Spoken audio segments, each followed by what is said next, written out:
देखो ये जो हमारा लेक्चर है, this is the relation between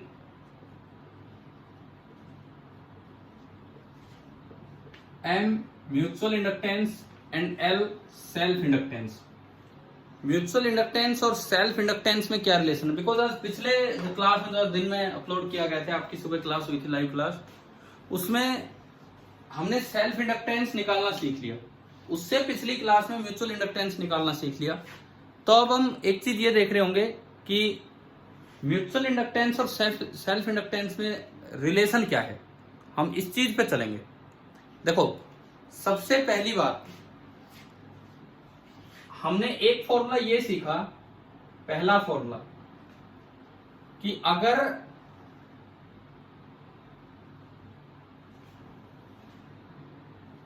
दो कोएक्सियल लॉन्ग सोलेनोइड्स हैं, मान लो ये एक सोलेनोइड है, ऐसे दो कोएक्सियल सोलेनोइड में बनाऊंगा, two coaxial long solenoids. This is solenoid number 1, ये जो मैंने बाहर दिखाया है, this is our solenoid number 1। और एक इसके बीच में कॉमन एक्सिस लेते हुए ये हम बनाएंगे solenoid number 2। This is solenoid number 2। बाहर वाले सोलेनोइड पे जो टर्न्स हैं, number of turns per unit length N1, and जो दूसरा सोलेनोइड है उसमें number of turns per unit length N2। Common length, ये जो लेंथ है दोनों की, दिस इज L। बाहर वाले का क्रॉस सेक्शन एरिया A1 और अंदर वाले का क्रॉस सेक्शन एरिया A2। सबसे पहले तो आप मुझे ये बताओ, इस सिस्टम के म्यूचुअल इंडक्टेंस का क्या फॉर्मूला था जो हमने आज वाले लेक्चर से पिछले लेक्चर में निकाला था?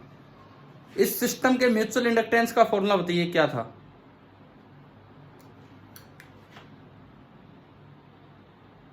हाँ जी, इस सिस्टम के म्यूचुअल इंडक्टेंस का फॉर्मूला क्या था?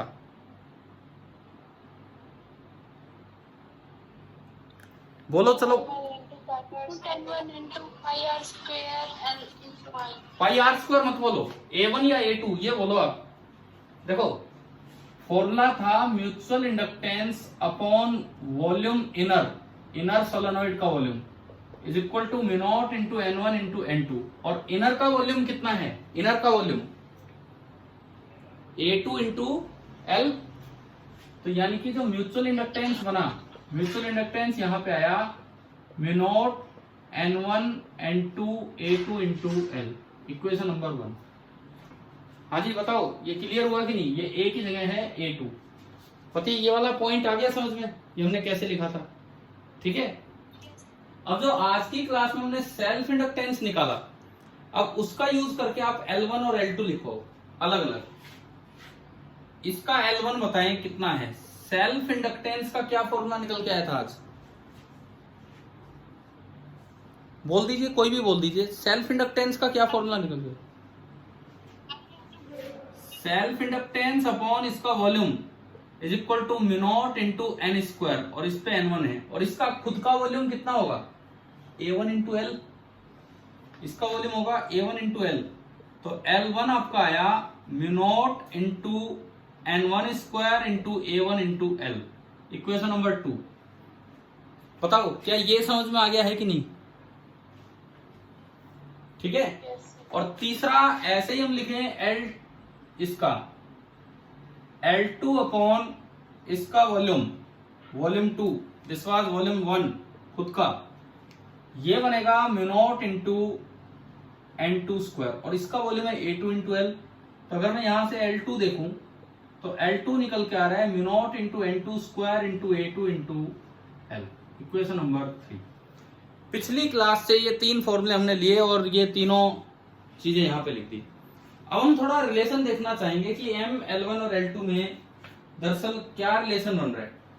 कि अगर बात की जाए कि मैं L1 L2 का प्रोडक्ट कर दूं तो डायमेंशनली वो M का स्क्वायर आना चाहिए। यानी कि अगर L1 L2 का अंडर रूट करूं, क्योंकि L1 भी हेनरी में होता है, L2 भी हेनरी में, तो L1 L2 का अंडर रूट करे तो वो भी हेनरी में आएगा, तो उसको M से कंपेयर करना पड़ेगा। तो यहां पे एक टर्म डिफाइन होती है यहां पे एक टर्म डिफाइन होती है coefficient of coupling. Coefficient of coupling के उसका सिंबल होता है। किसी भी अरेंजमेंट के लिए के का फॉर्मूला होता है, ये जस्ट एक आर्बिट्रेरली डिफाइंड टर्म है जो ये बताएगा कि कितनी अच्छी म्यूचुअल कपलिंग है। K that is equal to M upon under root L1 L2। और ये जो के की वैल्यू है दरअसल ये 1 से लेके 0 तक होती है। अगर के बिल्कुल 1 है तो उसको बोलते हैं टाइट कपलिंग। अगर के 0 से 1 के बीच में है उसे बोल देते हैं लूज कपलिंग। और अगर के 0 है इट मीन्स नो कपलिंग। या इस फॉर्मूले को आप इस तरह देखें कि m बराबर है k into under root of L1 into L2। m बराबर है k into under root of L1 into L2। आप बताओ k की मैक्सिमम वैल्यू कितनी बताई मैंने? k की maximum value 1। It means m की जो मैक्सिमम वैल्यू होगी, m की maximum value that should be under root L1 into L2। अब मान लो सवाल आ जाए, ये डायग्राम है, कोएक्सियल सोलेनोइड मैंने ले लिए। कोएक्सियल सोलेनोइड आपसे पूछा जाए क्या ये टाइट कपलिंग है या लूज कपलिंग है, बताओ कैसे चेक करेंगे? हमें केवल ये चेक करना है कि ये कोएक्सियल सोलेनोइड ले लिए, क्या ये टाइट कपलिंग है या ये लूज कपलिंग है? कैसे चेक करें बताओ? ये सेम डायग्राम इस तरह से, इस पे टर्न्स है, इस तरह से बाहर वाले पे टर्न्स है, बहुत पास पास है लेकिन मैं बस दूर दूर दिखा रहा हूं ताकि बीच में ब्लू टर्न्स भी हम बना सकें इस तरह के। और इस तरह से बीच वाले पे टर्न है ये, और दोनों कोएक्सियल है। आपको ये जवाब देना है कि क्या ये टाइट कपलिंग है या ये लूज कपलिंग है। बताओ, लगभग बोर्ड पे लिखा हुआ है, आप ये बताओ कि कैसे हम चेक करें कि ये टाइट है कि लूज है। हाँ जी बोलिए, जो भी बोल रहे हैं। हाँ बिल्कुल, के की वैल्यू आप निकालो। मैंने बोर्ड पे m भी लिखा है, मैंने बोर्ड पे L1 भी लिखा है और L2 भी लिखा है। कॉपी पेन आप लेके बैठे होंगे। अब के निकालो कि वो 1 आ रहा है या 1 से छोटा आ रहा है। 1 से बड़ा तो हो नहीं सकता, इसका मतलब कहीं ना कहीं हमने कोई गलती की होगी। इस फॉर्मूले में हम के की वैल्यू निकालें और देखें कि वो 1 से बड़ा आ रहा है कि 1 से छोटा आ रहा है।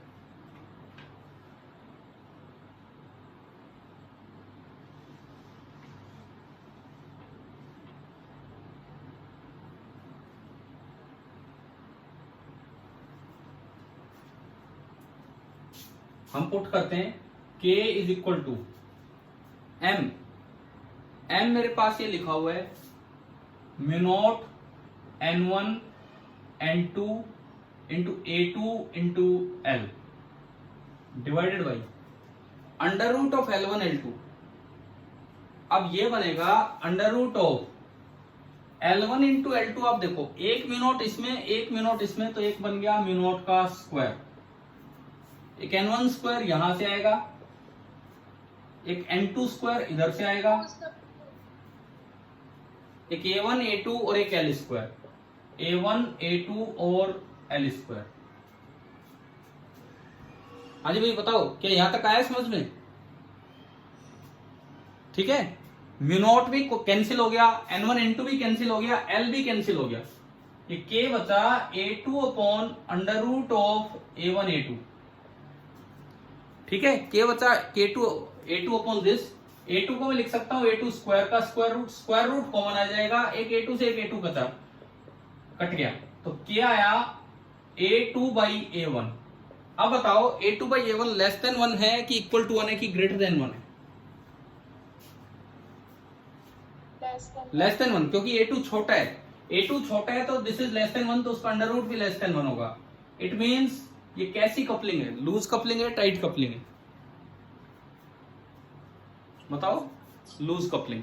ठीक है, तो अगर इस तरह के कोएक्सियल सोलेनोइड्स हैं लेकिन उनमें गैप है, विद गैप, ये बीच में इतना गैप पड़ा है, मतलब एरिया अलग अलग है, तो ये होगी लूज कपलिंग। कई बार जैसे सवाल आता है बच्चे इसको गलत ही कर जाते हैं, वो एरिया A1 A2 अलग अलग लेना भूल जाते हैं। कॉमन मिस्टेक बताता हूँ यहाँ पे जो कर जाते हैं बच्चे, एरिया A1 A2 अलग अलग लेना भूल जाते हैं। तो उसमें होता क्या है कि एक का एरिया A दूसरे का A। अब देखो अगर एरिया सेम लिख दिया आपने गलती से तो ये A/A आएगा और A/A कितना होगा 1, तो आंसर दे जाओगे टाइट कपलिंग। अच्छा अगर इसी सवाल में यूं होता कि ये दोनों ऑलमोस्ट सेम रेडियस हैं, बिल्कुल टाइटली फंसे हुए, एक सोलनॉइड के अंदर दूसरा सोलनॉइड, अब बताओ ये कैसी कपलिंग मानी जाएगी? हाँ, if A2 is nearly equal to A1 then K is nearly equal to 1 and this is called tight coupling। तो ये जो यहाँ पे कपलिंग मानी जाएगी this will be tight coupling. तो आपको ये तो समझ में आ गया होगा कि कब लूज कपलिंग है और कब टाइट कपलिंग है। हाँ भाई क्लियर है? ठीक है, अब इसके बाद देखते हैं आगे।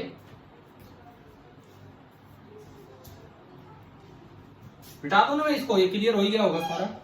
कोफिशिएंट ऑफ कपलिंग क्या है, क्या रिलेशन है इनके बीच में।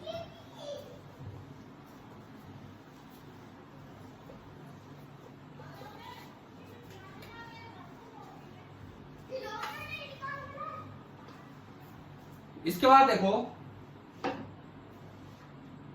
जैसे मान लीजिए एक क्वेश्चन मैं आपसे पूछता हूं, ठीक है, रिलेशन वाली बात हो गई है। इसके बाद एक क्वेश्चन हम आपसे पूछते हैं, ये एक्स एक्सिस है, हाँ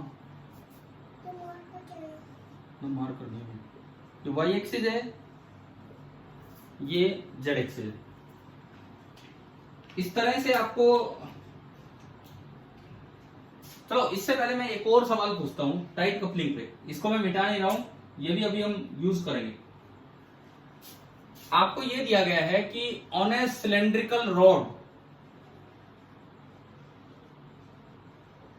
एक कोई सिलेंड्रिकल कोर है, एक सिलेंड्रिकल रॉड है, उस पे दो कॉइल्स लपेटी गई है। 2 coils are bound one over the other, एक के ऊपर दूसरी कॉइल आपने लपेट रखी है, इस तरह से है, ठीक है। अब ये पूछा है कि म्यूचुअल इंडक्टेंस आपको बताना है उस अरेंजमेंट का। What will be the mutual inductance, mutual inductance क्या होगा if the self inductance, if the self inductance of each coil is 0.1 Henry.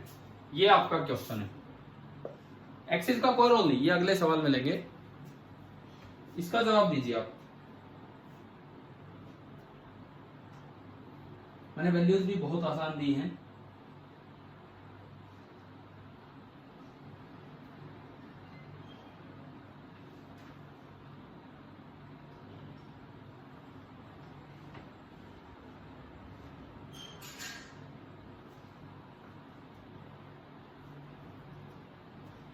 पहली लाइन क्या बता रही है? पहली लाइन हमें क्या समझाती कि एक कोर के ऊपर ही पहले एक कोई लपेट दी, फिर दूसरी कोई लपेट दी। पहली लाइन हमें यह बताती है कि कपलिंग टाइट है कि लूज है। बताओ आप कौन सी कपलिंग है इसमें? टाइट कपलिंग, क्योंकि इनका दोनों का एरिया सेम होगा। तो जो फर्स्ट लाइन है वो हमें ये इंडिकेट कर रही है कि के आपको 1 लेना है। अब तो यार सीधा ही है सवाल, एम का फॉर्मूला होता है K into under root of L1 into L2। तो बता दो क्या आंसर आ गया इसमें पुट करके।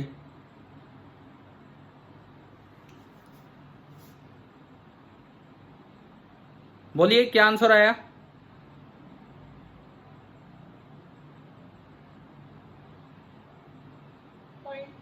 हाँ 0.1 हेनरी, सीधा आंसर है 0.1 हेनरी। के इंटू L1 इंटू L2 का अंडर रूट, तो सब 0.1 ही 0.1 है, उसका स्क्वायर रूट यही हो जाएगा। तो ये जो m आप निकालोगे ये आपका आएगा 0.1 हेनरी। अच्छा दूसरी बात, मान लो 2 कॉइल्स हैं और उनमें से एक कॉइल की अगर सेल्फ इंडक्टेंस 0 है एक कोयल की अगर सेल्फ इंडक्टेंस 0 है तो आप बताओ क्या उनमें म्यूचुअल इंडक्टेंस हो सकता है?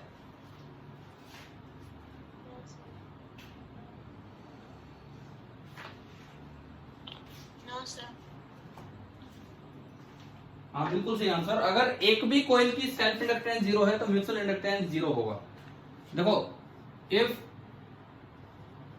एनी वन ऑफ L1 और L2 is 0 then M is 0,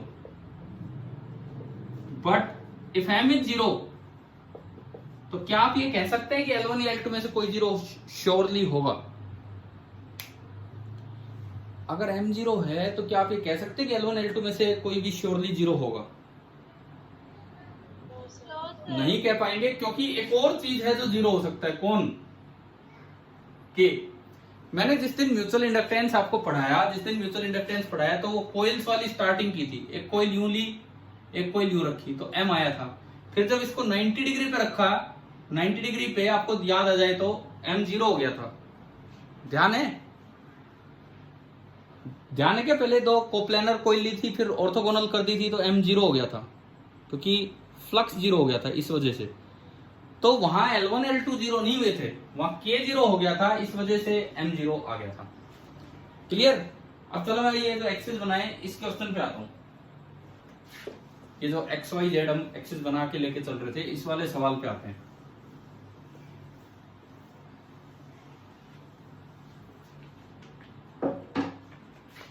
अरे HC वर्मा का यार वो चैप्टर कर भी रहे हो कि बिल्कुल नहीं कर रहे हो, या केवल अपना बस स्टार्टिंग यूनिट्स में चले हो, फर्स्ट और सेकंड यूनिट में आकाश के लिए, या कुछ भी नहीं चल रहा है? कुछ बोल तो रहे नहीं हो। मान लो मैं ये पूछना चाह रहा हूं, क्या EMI कहीं से कर रहे हो क्या? HCV का वो चैप्टर बहुत अच्छा, वो कर लोगे तो अपने आप में सफिशिएंट काम हो जाएगा। वो प्लस NCERT बहुत है, मोर देन सफिशिएंट है EMI के लिए, क्योंकि काफी सवाल हो जाते हैं उन दोनों में मिला के। एक ये लूप आपको दिया है, ओरिजिन पे रखा है, और इस लूप का जो एरिया है S1, एरिया हमेशा लूप के परपेंडिकुलर होता है, वो एरिया आपको दिया है I cap plus J cap metre square. ये इस लूप का एरिया आपको दे दिया। एक दूसरा लूप है जो ओरिजिन पे नहीं, कहीं दूर रखा हुआ है। सपोज कीजिए जिस जगह वो रखा है उसके कोऑर्डिनेट है 100 मीटर 0 0, यहां ये रखा है, और उसका एरिया आपको दिया है S2 बस I कैप मीटर स्क्वायर। एक ये S1 दे दिया, एक ये S2 दे दिया, बस ये अरेंजमेंट है। आपसे पूछा है कि find mutual inductance of the arrangement.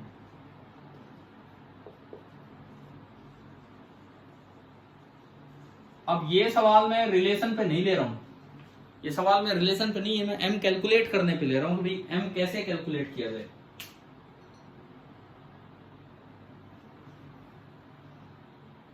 बताओ क्या दिमाग में आता है, क्या करना है हमें? हमने जैसे म्यूचुअल इंडक्टेंस निकाले थे शुरू में दो कोइल्स के, वो कोप्लेनर कंसेंट्रिक लिए थे। शुरू में दो कोइल लिए कोप्लेनर कंसेंट्रिक, तो उसमें क्या किया था हमने, बताना। कोप्लेनर कंसेंट्रिक में M कैसे निकाला था?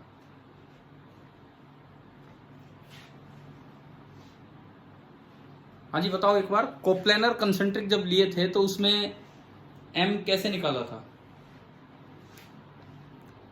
बड़े वाले में करंट भेजा था कि छोटे वाले में?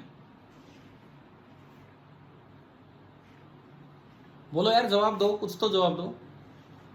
हमने बड़े वाले में करंट भेजा था कि छोटी वाली कोइल में? देखो 3 स्टेप होते थे। रन ए करंट आई, उसकी वजह से B लिखो दूसरे लूप की जगह पे, फिर फ्लक्स लिखो दूसरे लूप में से, और उस फ्लक्स को I से डिवाइड कर दो, M आ जाएगा।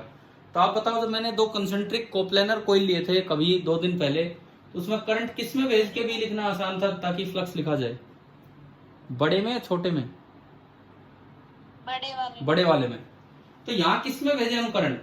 किसी, देखो करना वही है, किसी भी एक में करंट भेजो, किसी भी एक में करंट भेजो, उसकी वजह से दूसरे की लोकेशन पे बी लिखो, फिर दूसरे में से फ्लक्स लिखो और लास्ट में उस फ्लक्स को आई से इक्वेट कर दो। चलो थोड़ी देर के लिए मैं स्टार्ट करवा रहा हूं क्वेश्चन, उसके बाद आप ये वैल्यूज के साथ करके दिखाओगे। मैं एक बार ये नहीं देख रहा कि S1 क्या दिया है, S2 क्या दिया है और डिस्टेंस क्या दिया ना, मैं तो इन जनरल अपना डायग्राम बना के चल रहा हूं। इसका सॉल्यूशन मैं स्टार्ट कर रहा हूं। देखिए ये मैंने माना कि एक पहला लूप है, लेट इसमें करंट मैंने भेज दिया I1, किसी भी एक में मैंने करंट भेजा I1। तो अगर इसमें करंट I1 भेजा है तो जो इसका मैग्नेटिक मोमेंट होगा वो लूप के परपेंडिकुलर होगा, दिस इज PM1। हाँ भाई PM1 आ गया समझ में, लूप के परपेंडिकुलर। और मैग्नेटिक मोमेंट होता कितना है, अगर किसी लूप में करंट आई है, उसका एरिया S है, तो बताओ मैग्नेटिक मोमेंट क्या होता है। किसी लूप में करंट आई है और उसका एरिया S है, तो मैग्नेटिक मोमेंट क्या होता है।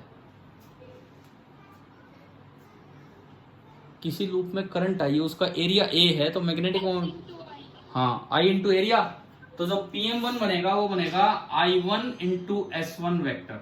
चलो जी ये PM1 बन गया, वैल्यू बाद में।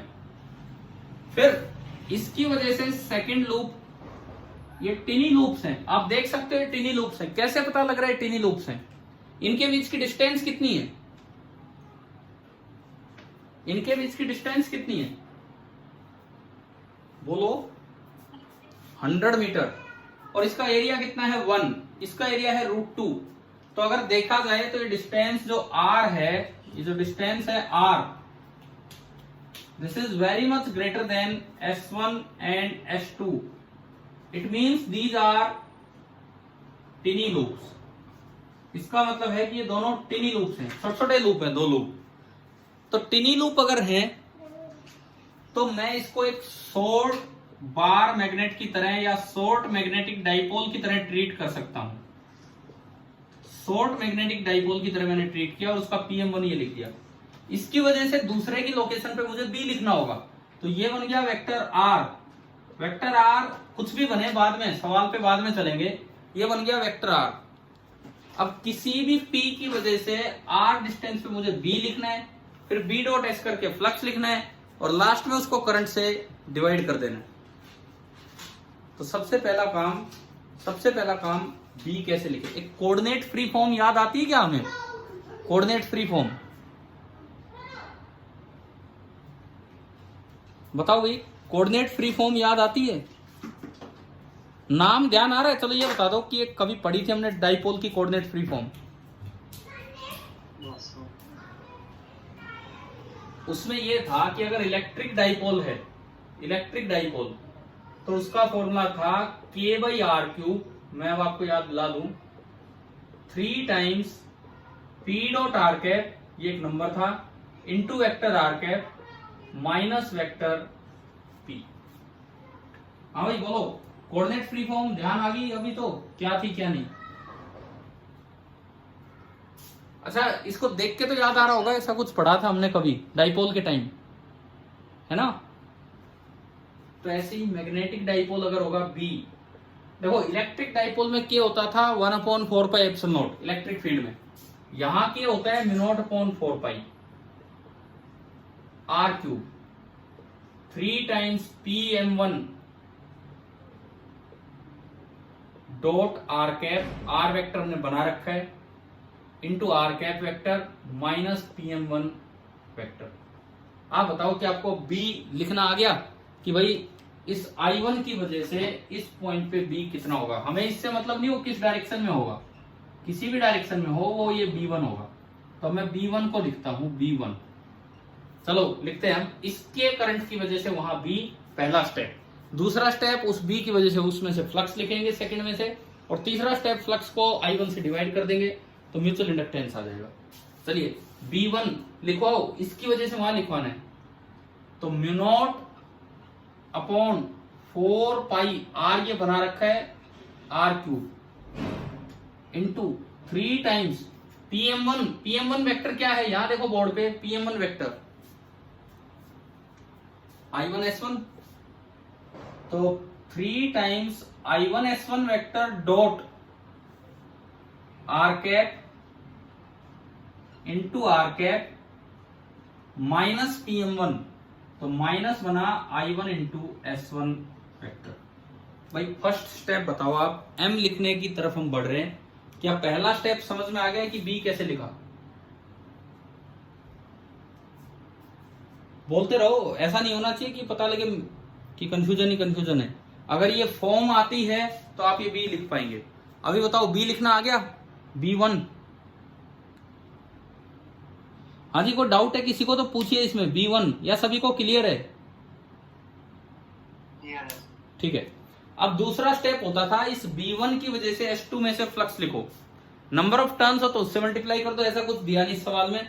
तो अब जो फ्लक्स लिखा जाएगा, दूसरा स्टेप, सेकंड स्टेप, वो हम देखें। ये तो था स्टेप नंबर फर्स्ट। अब मैं आ रहा हूं स्टेप नंबर सेकंड पे। मैं मैग्नेटिक फ्लक्स लिखूं सेकंड में से, ये म्यूचुअल फ्लक्स हो जाएगा। तो उसका फॉर्मूला होगा B1 वेक्टर डॉट S2। अब B1 डॉट S2 क्या बनेगा? देखो, ये एक नंबर है, μ0 अपॉन 4 पाई r³ एक नंबर है।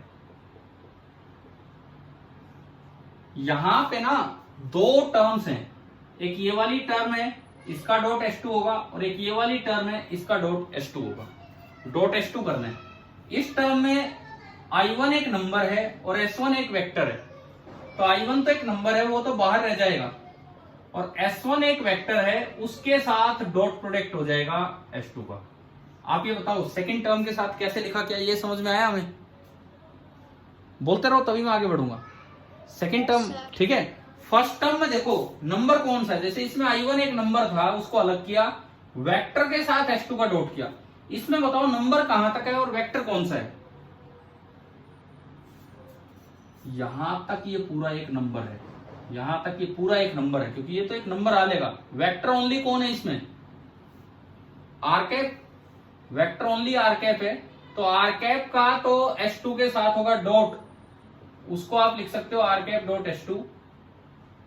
एक ही बात है कि S2 डॉट आर कैप लिख दो, क्योंकि डॉट में A डॉट B और B डॉट A दोनों बराबर होते हैं। जो नंबर बचा वो एज इट इज बाहर आ जाएगा, और नंबर था 3 टाइम्स I1 और S1 vector dot R cap, ये आपका है। अब देखो ये पूरा स्केलर बना। देखो मैं थोड़ा ध्यान से सिखा रहा हूं, नहीं तो आप कंफ्यूज हो जाओगे कि S2 का डॉट करें तो किससे मल्टीप्लाई करें, क्योंकि ये लगता है कई वेक्टर आ गए, किससे मल्टीप्लाई करें? कई वेक्टर नहीं आ रहे हैं, कई वेक्टर नहीं आ रहे। ये पूरा एक नंबर है, नंबर बाहर कर दो, और जो वेक्टर है उसके साथ S2 का डॉट करो। चाहे आर कैप डॉट S2 लिखो, चाहे S2 डॉट आर कैप। अब बताओ क्या फ्लक्स लिखना आ गया? हाँ जी भाई, फ्लक्स क्लियर हुआ सभी को? कैसे लिखा हमने? ठीक है। I1 मैंने कॉमन लिया, तो जो म्यूचुअल फ्लक्स आया, I1 कॉमन लेने के बाद वो बचता है μ0 upon 4 pi r³ into 3 times S1 dot R cap एक नंबर, S2 डॉट आर कैप एक और नंबर, माइनस I1 हम कॉमन ले रहे हैं, S1 डॉट S2 ये एक और नंबर, और इंटू I1। ये स्टेप सेकंड हो गया। अब बताओ step third, last step, M कैसे निकालें? आखिरी स्टेप, M कैसे निकालें?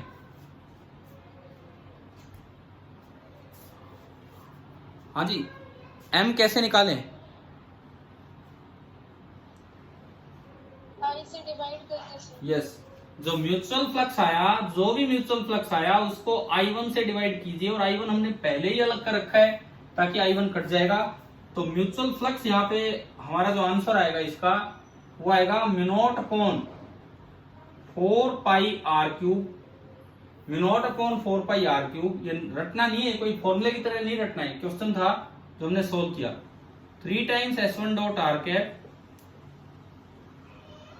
इसी के साथ एक नंबर मल्टीप्लाई हो रहा है S2 dot R cap minus S1 dot S2। तो ये आपका म्यूचुअल इंडक्टेंस है। अब इस सवाल का आंसर निकालो आप। इस सवाल का मैंने S1 भी दे रखा है, मैंने S2 भी दे रखा है, और आप यहां से देख के बताओ, अगर मैं इसको R वेक्टर बोलूं तो आर वेक्टर क्या लिखा जाएगा? क्या है आर वेक्टर यहाँ पे? भाई इसका मैग्नीट्यूड है 100 और इसकी डायरेक्शन है आई कैप, तो आर वेक्टर क्या लिखा जाएगा? 100 इंटू आई कैप, है ना। और अगर आर कैप लिखना हो जिसकी जरूरत पड़ेगी तो वो केवल आई कैप है, 100 तो उसका मैग्नीट्यूड है। आर का मैग्नीट्यूड तो 100 है और आर की डायरेक्शन है आई कैप। चलिए जी अब इसमें पुट कीजिए ताकि एम कैलकुलेट हो जाए, ताकि हम ये एम लिख पाए। मैं मिटा दूं ऊपर वाला, ये सारा समझ में आ गया होगा कैसे किया हमने। अब इस क्वेश्चन का हम आंसर अगर लिखें तो m is equal to mu naught upon 4 पाई। म्यू नॉट अपॉन 4 पाई आप सभी जानते हैं कितना होता है? म्यू नॉट अपॉन 4 पाई कितना होता है? 10⁻⁻⁷ clear, divided by R cube. R मतलब आर का मैग्नीट्यूड, मैग्नीट्यूड कितना है इसका? 100, तो 100 का क्यूब। अच्छा जी, उसके बाद 3 times S1 dot R cap. आपके पास S1 वेक्टर लिखा है, आपके पास आर कैप भी वेक्टर लिखा है। डॉट कैसे करते हैं? डॉट कैसे करते हैं? आई को आई से, जे को जे से। तो बताओ S1 डॉट आर कैप कितना आया? बोले यहां से देख के S1 डॉट आर कैप कितना आया? अरे बोलो यार, S1 डॉट आर कैप कितना? आई कैप नहीं आएगा, डायरेक्शन नहीं आती इसमें कभी भी नहीं। यार ये गलती क्यों कर रहे हो आप? S1 है I cap plus J cap, R cap है I cap plus 0 J cap, 1 1 1 0। Dot करना है तो हम ये कैसे भूल जाते हैं कि डॉट प्रोडक्ट में कभी आई जे नहीं आते, वो एक नंबर आता है। 1 इंटू 1 1 प्लस 1 इंटू 0 0, कितना आया? 1। आ गया समझ में? ठीक है, तो S1 डॉट आर कैप आया 1। अब बताओ S2 डॉट आर कैप कितना आएगा? देख के बताओ बोर्ड पे। S2 dot R cap 1। I cap dot I cap is again 1 minus S1 dot S2। ये S1 रहा, ये S2 रहा। S1 डॉट S2 बताओ कितना आ रहा है? S1 डॉट S2 1, ये भी 1। ये तो बड़ा आसान हो गया। ये 3 माइनस 1 2, तो 2 इंटू 10⁻⁻7 तो ऊपर है। ये 10 की पावर कितना बना नीचे? 10⁻2 और 2 की पावर 3, 10⁻6 बन गया। ऊपर जाके -6 होगा। तो बताओ म्यूचुअल इंडक्टेंस इस अरेंजमेंट का कितना आ गया? 2 इंटू 10⁻⁻13 हेनरी। बताएं भाई, क्या ये सवाल आपको समझ में आया कि नहीं आया?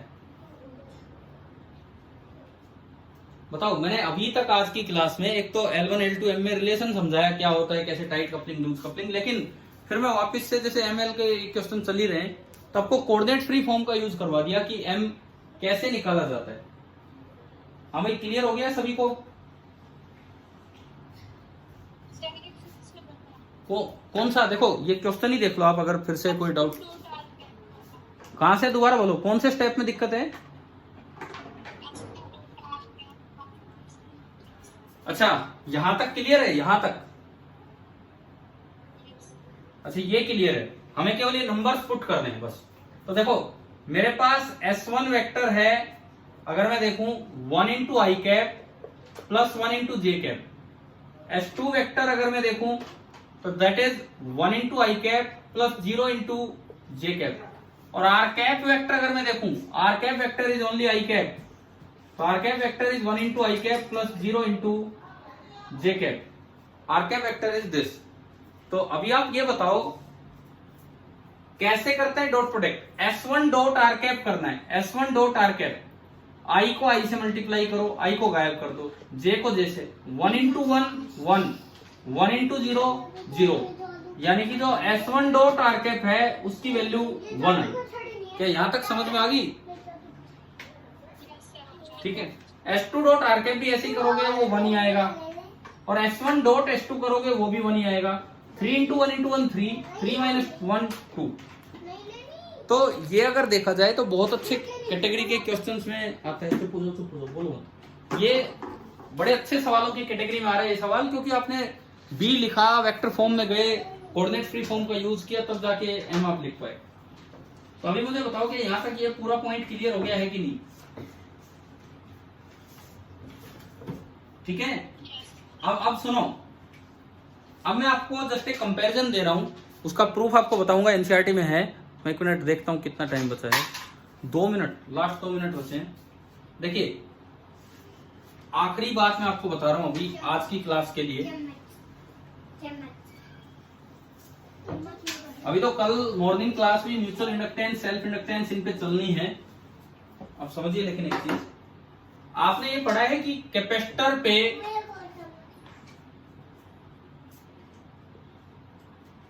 पे अगर क्यू चार्ज आके स्टोर हुआ, सी उसकी कैपेसिटेंस है, ई यहां इलेक्ट्रिक फील्ड है, तो जो उसमें एनर्जी स्टोर्ड है उसका क्या फॉर्मूला होता है कैपेसिटर में एनर्जी स्टोर्ड का? हाफ सी वी स्क्वायर या फिर Q square by 2c। We है यहाँ पोटेंशियल डिफरेंस। अच्छा दूसरी बात, एनर्जी डेंसिटी का क्या फॉर्मूला होता है? ये पढ़ा हमने, इलेक्ट्रिक फील्ड में एनर्जी डेंसिटी होती है half into epsilon not into E square. Clear ना? ऐसे ही देखो, ऐसे ही एक आखिरी पॉइंट, लास्ट मिनट चल रही है, कि अगर ये इंडक्टर है और इसमें करंट जा रहा है आई, तो इसके अंदर एक मैग्नेटिक फील्ड होगा, जैसे वहां इलेक्ट्रिक फील्ड होता है, यहां एक मैग्नेटिक फील्ड। तो जो एनर्जी स्टोर्ड का फॉर्मूला होता है that is half L I square, और जो एनर्जी डेंसिटी का फॉर्मूला होता है वो ऐसे ही होगा, हाफ की जगह हाफ, एप्सिलॉन नॉट की जगह 1 बाई म्यू नॉट, तो ये बन जाएगा B square upon 2 mu naught. ये इलेक्ट्रिक एनर्जी के फॉर्मूले हैं, वो मैग्नेटिक एनर्जी के फॉर्मूले हैं, और इनको देखने के लिए मैं आपको होमवर्क में दे रहा हूं, page number 224, example number 10, NCERT page number 224, example number 10। ये आप एक बार पढ़ के रखना कि भाई किस तरह से सोल्व करना है, और पेज नंबर 224 और 223 एक बार पूरा पढ़ना आप लोग। चलिए ठीक है, थैंक यू।